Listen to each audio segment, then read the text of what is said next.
because of this in the Washington Post. A guy by the name of David Brock, he's a reprobate, a radical leftist who runs Media Matters and other left-wing groups. He's a hate-on for conservatives in the Republican Party, a hate-on for Trump, but a hate-on for all Republicans.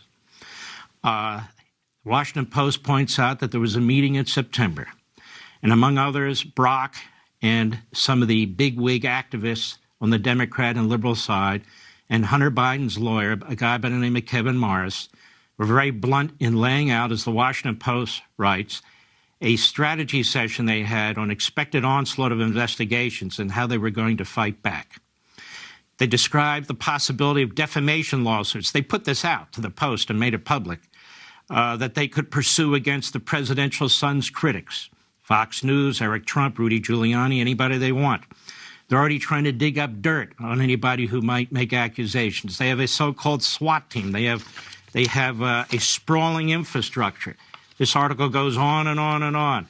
A group called Courage for America, a SWAT team called Facts First, the Congressional Integrity Project, and also the White House. All of them are involved in what's going to be a character assassination campaign against anybody who dares to speak out against the Biden crime family or appear before a committee of Congress or appear on a news program. That's called intimidation. You know what else that's called? Maybe the U.S. Attorney in Washington, D.C. might be familiar with that. Obstructing an official effort by Congress to conduct an investigation. I wonder what Merrick Garland will do about this. And it's clear the purpose here is to interfere with the operations of Congress and is subject to contempt. There's no need to make a general threat to prosecute people for defamation in advance of testimony, because that anticipates an event that is yet to happen. And the only reasonable interpretation of what is reported in the article is that it is intended to have a chilling effect, to threaten people and prevent testimony. Now, if I were the lawyer for Hunter Biden, Mr. Kevin Morris, or Hunter Biden himself, I'd watch what I say and be very careful.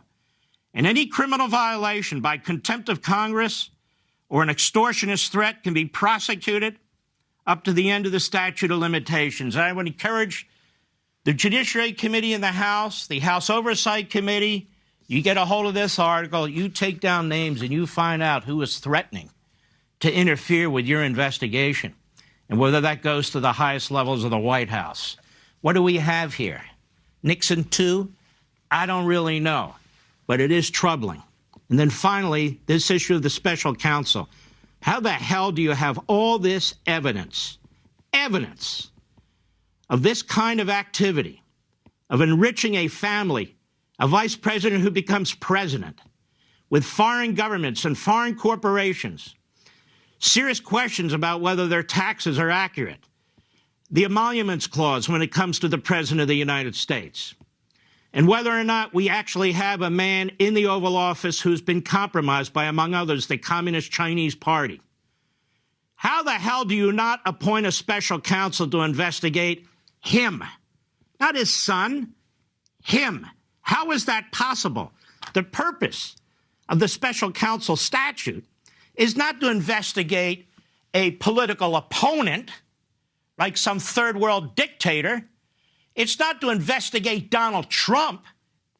You've never had the appointment of a special counsel to investigate a political opponent like this is Stalin's Soviet Empire or some third world banana republic. The purpose of a special counsel is to eliminate the appearance of a conflict within an administration. That is, an attorney general appoints a special counsel because it's not believed that the attorney general can avoid the appearance of conflict because he was appointed by the president. And so that's when you appoint a special counsel. So here we have a situation where it's turned on its head. A special counsel appointed to investigate Donald Trump over documents and these concoctions about January 6th that somehow he had a role. And you don't have a special counsel in a matter that involves a sitting president and his ties to the communist regime in China. his ties to the regime in Russia, his ties to the prior corrupt regime in Ukraine, and so forth and so on. Unbelievable. Well, when we come back.